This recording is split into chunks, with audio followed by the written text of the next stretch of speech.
Hello everyone. In this video we are going to study chapter 4 of class 10, that is analytical chemistry. Now the word analysis means determination of the chemical components of a given sample.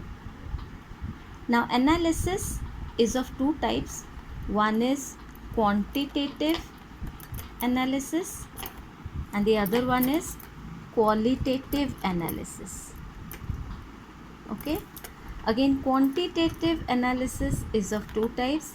It is either volumetric, where we measure the volume of a substance, and the other one is gravimetric, where we measure the weight of a substance. Now this quantitative analysis we do not have in our ICSE syllabus. You will study them in your plus 2 classes or ISC. Now under qualitative analysis, we have to identify an unknown substance, identification of unknown substance in a sample with the help of a certain reagent. Now this is what we have in our ICSE syllabus, and you have to determine the presence of the cations. Your syllabus includes the following cations: calcium, ferrous, ferric, then you have copper, cupric, zinc, Zn2+, and Pb2+. You do not have any other cations. You have to identify the presence of any one of these cations in your sample. Now to identify, you have two very important reagents. The first one being sodium hydroxide or caustic soda, and the second one being ammonium hydroxide. Okay, now with the help of either both or any one, we can identify the presence of any of these cations. Now these two are very important laboratory reagents. Now the action of an alkali on metal cations results in the formation of their hydroxides, which are precipitates. What are precipitates? Precipitates are insoluble salts or solids, and precipitation is the process of formation of an insoluble solid when solutions are mixed. Okay, that is called a precipitation. This solid or insoluble substance is known as a precipitate. Now let us study how we are going to detect the presence of these cations, first with the help of sodium hydroxide. Now this chapter you will get questions either in the form of observations or to identify or to give a chemical test to distinguish between a following pairs of compounds. There will be two compounds, and how you will identify which is what by the help of one particular reagent. Now first reagent which we will study about is sodium hydroxide. Now let us see how this sodium hydroxide will help us to identify the presence of the following cations. The first one is calcium. Okay, now there are two types of tests. First we add sodium hydroxide dropwise and we see the color of the precipitate, and then we add it in excess and see whether the precipitate dissolves or not, and then we will write down the equation. Okay, the first reagent is sodium hydroxide. In all these cations you will add sodium hydroxide dropwise, note down the changes, and then in excess. Now with calcium, when you add sodium hydroxide dropwise, you get a white precipitate. Now all this calcium, you will be given a solution of any calcium salt. Now we are not bothered about the anion part. The anion can be anything, but we only want to know the presence of a particular cation. So it gives a white precipitate, and this in excess of sodium hydroxide is sparingly soluble. Now this, suppose we have taken calcium nitrate. So calcium nitrate plus sodium hydroxide will give I told you all the salts will be precipitated as hydroxides. So you will get calcium hydroxide plus of course sodium nitrate. Next, let's take the example of ferrous. Now ferrous sulfate or ferrous chloride, it can be any salt, but the cation should be ferrous. Now this will give a dirty green precipitate of ferrous hydroxide. You can write dirty green or light green or mossy green, any color will do. Now this is insoluble even when you add excess of sodium hydroxide. Now suppose we have taken ferrous sulfate and we add sodium hydroxide to it. We will get ferrous hydroxide. This is the precipitate, so we give a downward arrow. Same with this also. Plus sodium sulfate, the salt of the sodium. This anion will react with the other sodium salt to give the salt. So soluble salt, sodium. Next, ferric ion. Now this will give a reddish brown precipitate which is also insoluble in excess of sodium hydroxide. Now suppose we've taken ferric chloride. We can take ferric sulfate also, no problem. So plus 3 NaCl, it will give the hydroxide of the ferric salt, that is ferric hydroxide, which is reddish brown in color, plus sodium chloride. Next, suppose we take copper cupric ion. Now this will give a pale blue precipitate. Copper hydroxide is a pale blue precipitate which will be insoluble. This precipitate will not dissolve in excess of sodium hydroxide. So you get copper sulfate plus sodium hydroxide giving copper hydroxide plus sodium sulfate. Please check the balanced equation. Now suppose you are given zinc. You take a solution of zinc sulfate or zinc chloride or any other zinc salt, and then you add few drops of sodium hydroxide to it. You will get a gelatinous white precipitate. Now this gelatinous white precipitate will dissolve when you add excess of sodium hydroxide. It is soluble in excess to give sodium zincate. It is a soluble salt. Now the reaction goes like this. Zinc sulfate plus sodium hydroxide dropwise will first give zinc hydroxide, which is a gelatinous white precipitate, plus of course sodium sulfate. Now when you add excess of sodium hydroxide to zinc hydroxide, you will get Na2ZnO2 plus water, and this is a soluble salt. Clear?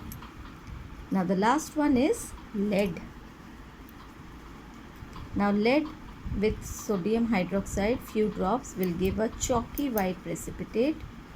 Chalky white precipitate. All these are precipitates or insoluble salt. Now this in excess will also be soluble to give sodium plumbite. Now the reaction is similar to that of zinc. You have lead nitrate reacting with sodium hydroxide to give chalky white precipitate of lead hydroxide plus of course sodium nitrate. Now this chalky white precipitate PbOH(2) will dissolve when excess of sodium hydroxide is passed to give sodium Na2PbO2 plus H2O, sodium plumbite. This is also a soluble salt. Is it clear? Now all these will be supposed to be done in the practicals. So if things turn out to be normal, we will definitely have the practical classes where you will get a chance to carry out all these experiments. You will see all these precipitates. Okay. Now the next laboratory reagent is ammonium hydroxide, as I had told you. Now we will carry out the same experiment or the same procedure with the other reagent, that is ammonium hydroxide, and see how all these cations can be detected. Okay. Now calcium salt, whatever is the solution, if the cation is calcium, it will form no precipitate with ammonium hydroxide. Okay, there is no precipitate, so no question of any equation. Now suppose you are asked, how will you distinguish between ammonium hydroxide and sodium hydroxide by taking a reagent calcium nitrate, suppose. Then you can give this test that when you add sodium hydroxide to calcium salt, you get a white precipitate, whereas no precipitate is formed when ammonium hydroxide is added to it. This can be one distinguishing test. Now what happens when we add ammonium hydroxide to a ferrous salt? Now ferrous salt, suppose ferrous sulfate, this will give a dirty green precipitate just like your sodium sulfate. Now this is also insoluble in excess of ammonium hydroxide.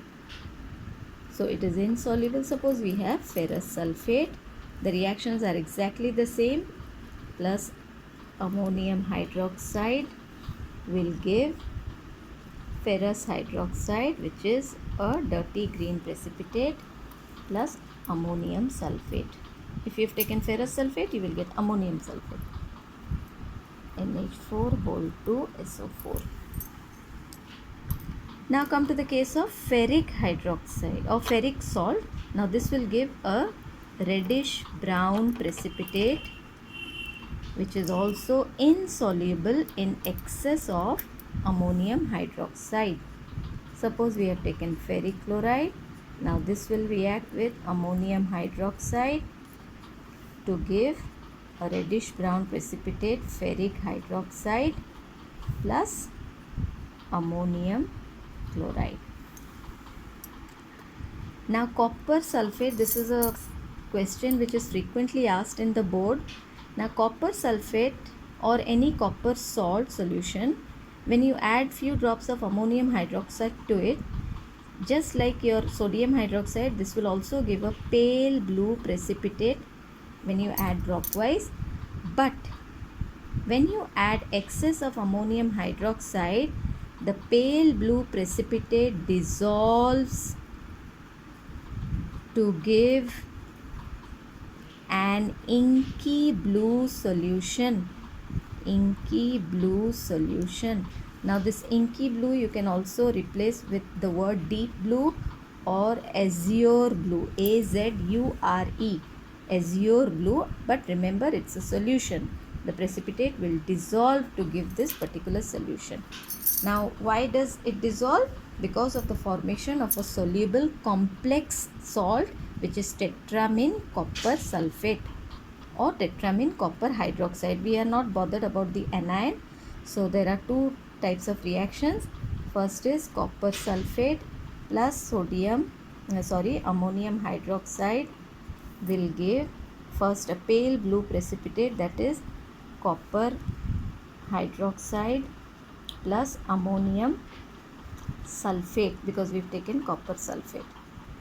Now this copper hydroxide will dissolve in copper hydroxide plus ammonium sulfate plus excess of ammonium hydroxide will form a complex salt tetramine. Tetra means 4 ammonium salts, tetramine copper sulfate plus 4H2O. You can also write CuOH(2) plus 4NH4OH to give Cu. This is the NH3(4) OH(2) plus 4H2O. Either of these two equations you can write down. Is it clear? Now this dissolves. This is a soluble complex salt called tetramine copper sulfate or tetramine copper hydroxide. Now come to zinc and lead. Now in case of zinc, you will first get a gelatinous white precipitate. Gelatinous white precipitate when you add few drops of ammonium hydroxide. Now this also dissolves in excess. This also dissolves in excess to give a colorless solution, that is tetramine zinc sulfate. Now the reaction goes like this: zinc sulfate plus 2NH4OH will give a gelatinous white precipitate zinc hydroxide plus ammonium sulfate if we have taken zinc sulfate. Now this gelatinous white precipitate plus ammonium sulfate plus, now this will give a complex salt tetramine. Tetramine means 4, tetra means 4 ammonia, SO4 plus 4H2O. You can also give the equation similar to copper, like zinc hydroxide plus 4 ammonium hydroxide will give tetramine zinc sulfate plus 4H2O. That also will do. Now this is a soluble salt. Now for lead, you will get a chalky white precipitate, which is insoluble in excess of ammonium hydroxide. Now this chalky white precipitate is insoluble in excess of ammonium hydroxide. Now you will simply get the, suppose you take lead nitrate as the solution of the salt plus ammonium hydroxide, it will give lead hydroxide or chalky white precipitate plus 2NH4NO3. Now for this, no complex salt formation is possible, so it does not dissolve in excess. Now that is how you will distinguish between a lead and a zinc salt with the help of this reagent ammonium hydroxide. Now suppose you are asked to distinguish between lead nitrate and zinc nitrate using ammonium hydroxide. So what will you write? You will make a table, write Zn2 plus on one side or zinc nitrate on one side and PbNO3 whole 2 on the other side of the table. Then you write, we add ammonium hydroxide to both the solutions. A gelatinous, under zinc you write gelatinous white precipitate is formed which dissolves when excess of ammonium hydroxide is added, and in case of lead, a chalky white precipitate is formed which does not dissolve on addition of excess of ammonium hydroxide. I hope it's clear now. Now we will study about the amphoteric nature of certain oxides and hydroxides. Now there are certain oxides, they are oxides of zinc, aluminium and lead. Also tin is also amphoteric, but your syllabus includes these three. Now these three oxides or their hydroxides are the substances which react with both acids and alkalis to give salt and water only. Okay, let us see how these reactions take place. I will only give the example of zinc. The same is the reaction with aluminium and lead also. Suppose zinc oxide plus any alkali, sodium hydroxide or potassium hydroxide, it will give the salt sodium zincate. We've already studied about this salt, plus water. This is also neutralization reaction. And suppose zinc hydroxide, it will react with sodium hydroxide to give sodium zincate plus water. Now amphoteric means they react with both alkalis as well as acids to give salt and water only. Now when they react with alkalis, they will behave as an acid. These oxides will behave as an acid to give salt and water only, and when they react with acids, they will behave as an alkali to give salt and water only. Suppose you make zinc oxide to react with dilute hydrochloric acid.